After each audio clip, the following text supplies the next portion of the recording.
Art with Viv here, and today we're going to paint a beautiful peony for Mother's Day.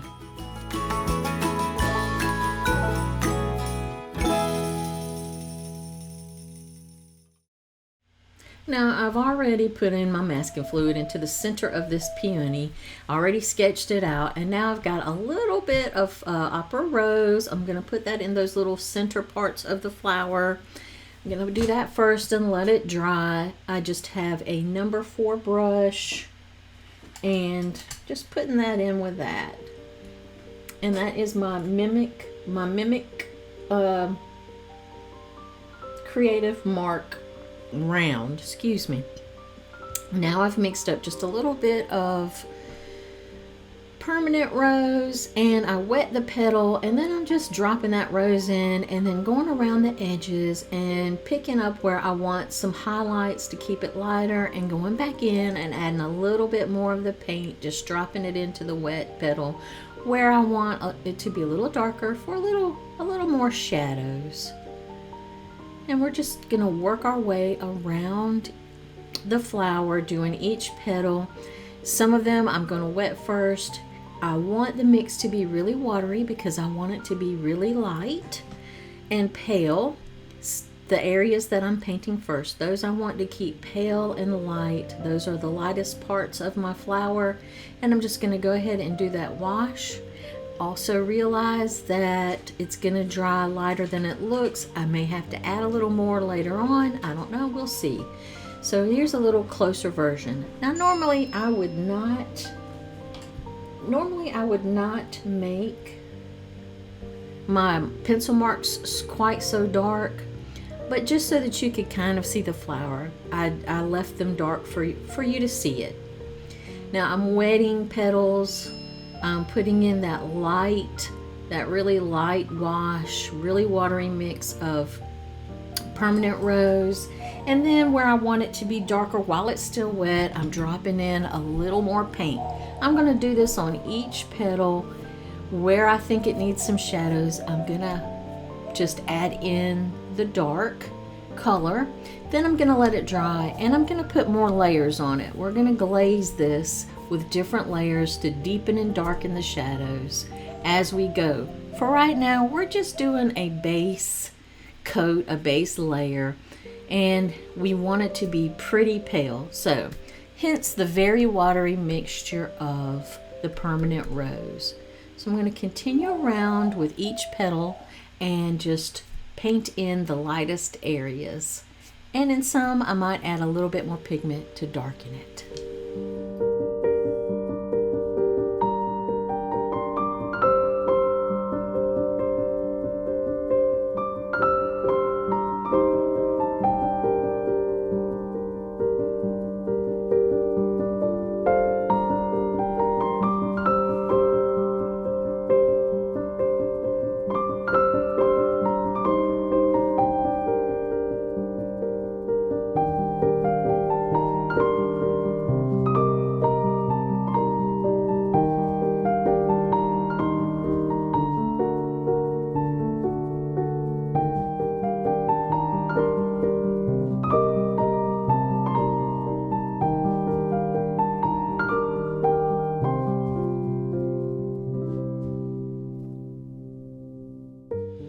Now I've gotten most of the lightest areas painted in with my really watery pale permanent rose mixture. So I'm going to go into the very center. That hot pink that I put in there is dry, and I'm just using sort of a brownish color. I think that is actually a little bit of umber with just a little bit of sepia, or some people say sepia. I don't really care what you call it, just mix it in with your paint.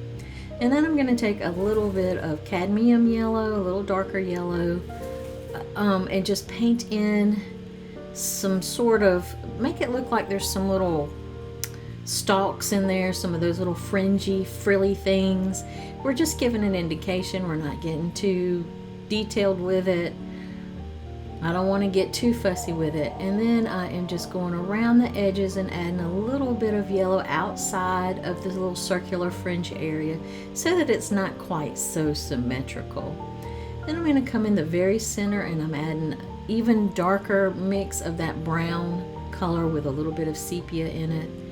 And just right in the center, letting it, while it's still wet, so it can kind of blend into that yellow and sort of fade out across around the edges. We like that little fade going on. And now for these petals are sort of reflecting that yellow from the center. So I'm taking some of the Opera Rose and I'm mixing it with a little bit of New Gamboge, just so that it has more of a peachy look, because that yellow color from the center of the flower is reflecting on the insides of those petals. But I'm doing the same thing. I'm just sort of painting it in and then going back and adding shadows where I think they need it. While it's still wet, I'm just dropping in a little bit darker color, and I'm really paying attention to where the shadows are, the shapes of the shadows, and where I want to place the shadows. So I'm going to continue on, and I'm going to keep on putting in some more of that pale rose color and adding a few shadows as we go.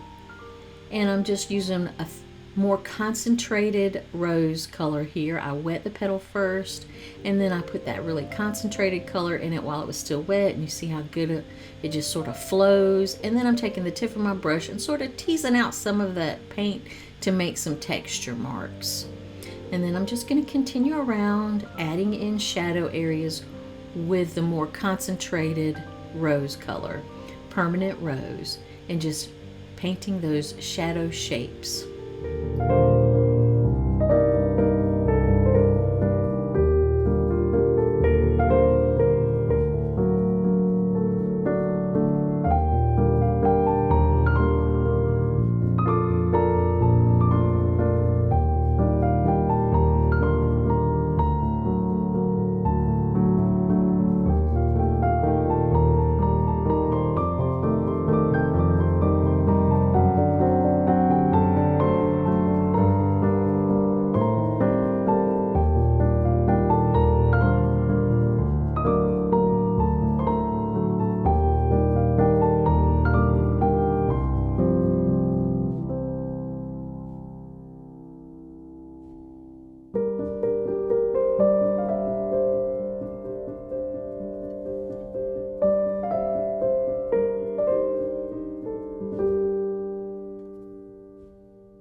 in some of the darker areas, I'm starting to add just a little bit of a red violet color into those areas just to punch it up, but also to keep it dark. So I'm mixing some of that with the permanent rose to make it a nice deep darker shadow color.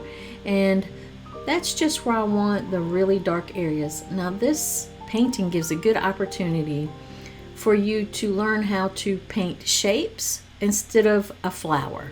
So if you break this down into shapes, painting it in shapes, you will have an easier time than if in your head you're trying to paint a flower. So instead of trying to paint a flower, I want you to concentrate on just painting shapes, getting the shapes the right value, the right darkness, lightness, and that will be so much easier than trying to paint a flower. Just focus on each individual shape and how dark or light it is, and that automatically puts your brain into the right side, and you're not trying to do the logical, I'm painting a flower. Instead, just focus on painting the shapes and the darkness and lightness of each.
starting to finish up some of the darker background colors or shadow colors.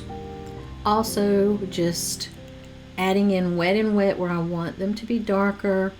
Where there's a little bit of peachy tone, I'm adding in that Naples yellow with some of the Opera Rose. I really like the way that color is. It's a pretty color to me. And while it's wet, I'm just adding a little bit more of the Permanent Rose into the Opera Rose and the peachy mixture. Wherever I want it to be a little bit brighter, it blends really nicely. And I'm really just getting in all of these shapes the best that I can, and not being really picky about it. It looks really complicated, but if you break it down into individual shapes and colors and values, it's really simple. So that mixture that I've added a little bit of that red purple to, I'm going around the edges here. I wet it first. I put that really dark purple right around the edge where I want that shadow to be, adding in just a little bit of that Permanent Rose to let it blend on the paper, making sure that I pull out some of that color into the wet petal to make some texture. And when that dries, it'll give a beautiful soft texture. I'm just painting in a few more of the shapes, getting those in there the correct way, to make them in the correct shape. Make those little petals really, the lighter petals really pop out. Now I am just going in and adding a few more shadows right on the center. We're going to do a little bit more around the edge. Some darker petal colors. Again, that's that, and I'm pretty sure it's Quinacridone Violet that I'm using, but I'm not 100%, or Quinacridone Magenta is what I'm using. Not Violet, sorry. For that dark sort of reddish purpley color. And just again adding in some of the Permanent Rose, a little bit thicker mixture so that it doesn't dilute that purpley color.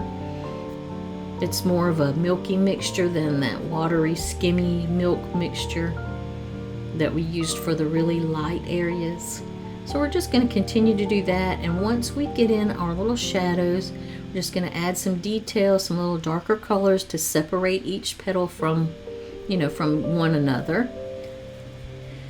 And then we are going to work on that background around the very edges. And what I'm doing is I'm taking a little bit of really dark green, I'm pretty sure it's Perylene Green, a little bit of Sap Green, mixing those together and just painting right onto dry paper, painting around the petals in that little small area of background. You can also add a little bit of Indigo Blue, just to where right at the edge of the petals where to be really dark, and let that sort of flow out into the green. Or you can take the tip of your brush and mix it in as well.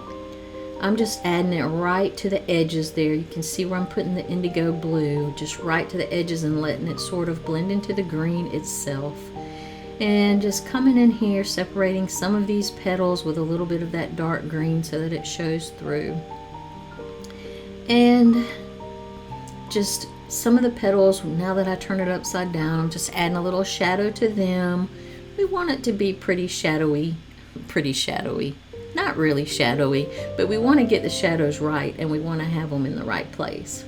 Now I'm going back to my green. I have a little bit more Indigo Blue on my paintbrush than I have green, so this looks a little bit more blue-green than it actually does the darker green from the other side. And I decided I was going to take the tip of my brush and blend in that indigo on the other side, because it was just sort of sitting in one spot. It wasn't blending as well as I wanted it to, so I just encouraged it with my brush.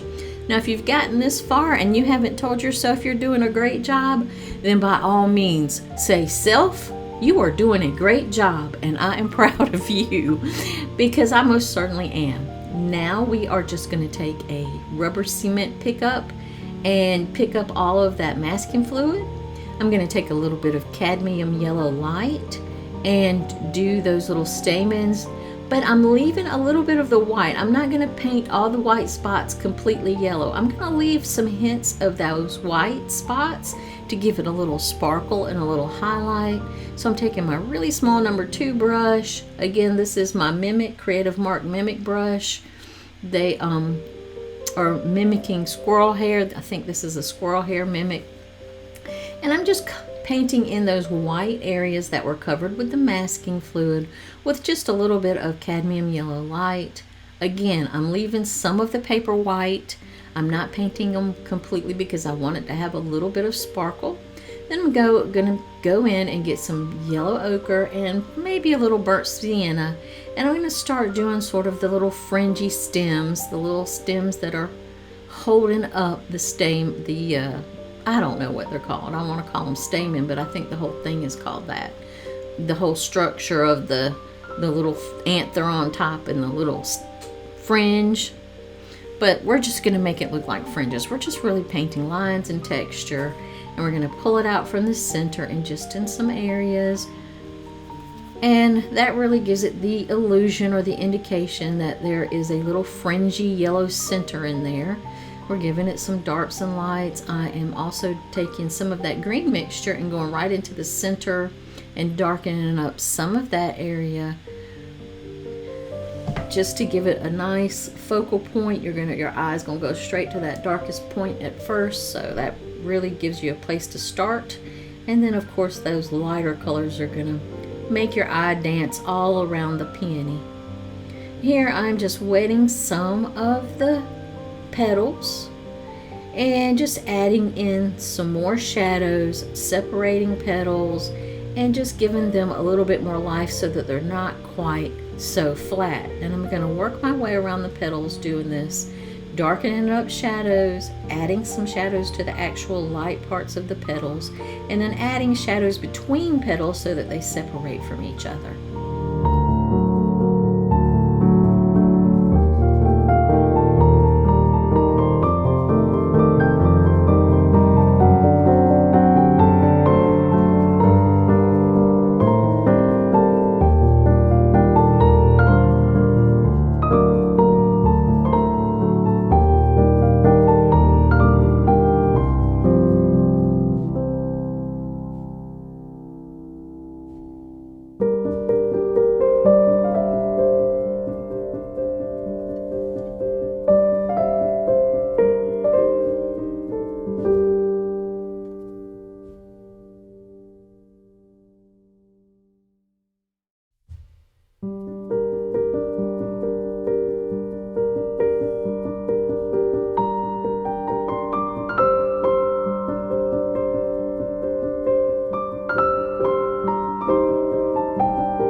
I'm starting to decide that maybe some of my shadows are not quite dark enough.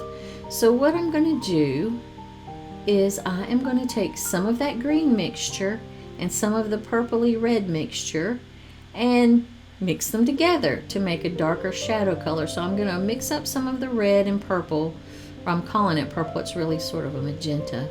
Going to mix those up and put those in some areas. And I'm still, I'm not sure that it's dark enough.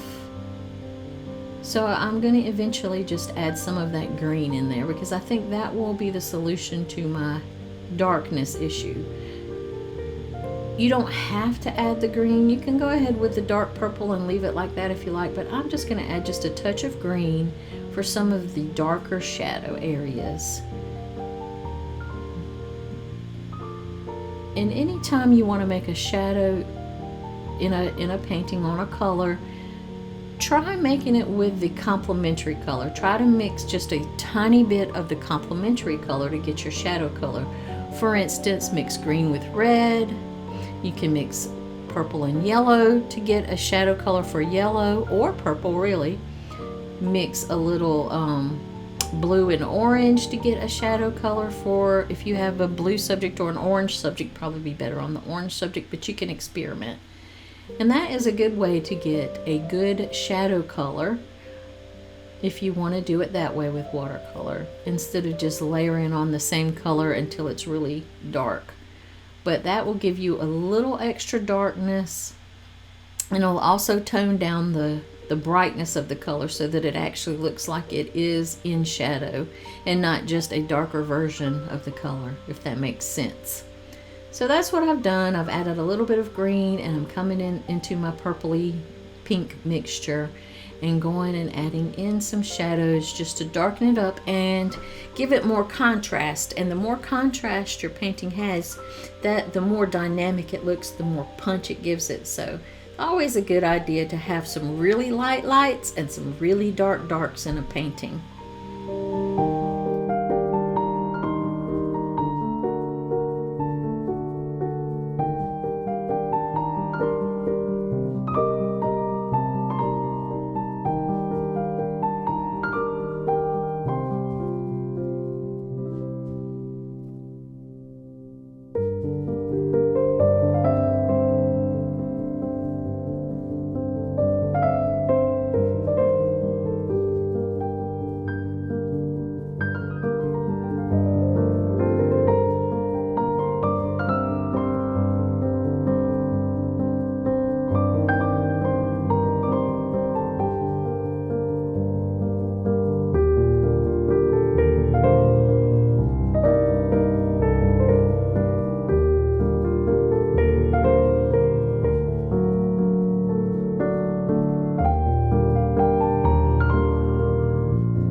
So now I'm just adding a few finishing touches, a little bit of the peachy color in some areas, and just sort of blending out those shadows so that there's not such a hard line between some of them, and just adding a little bit of darker shadow as we work. I'm really proud of you if you've gotten this far. I hope you give this a go and let me see what you do. I would love to see it. You can come into my Facebook group, Art with Viv Insiders group. And thanks for watching, and don't forget to subscribe. And if you really like art, please share this video.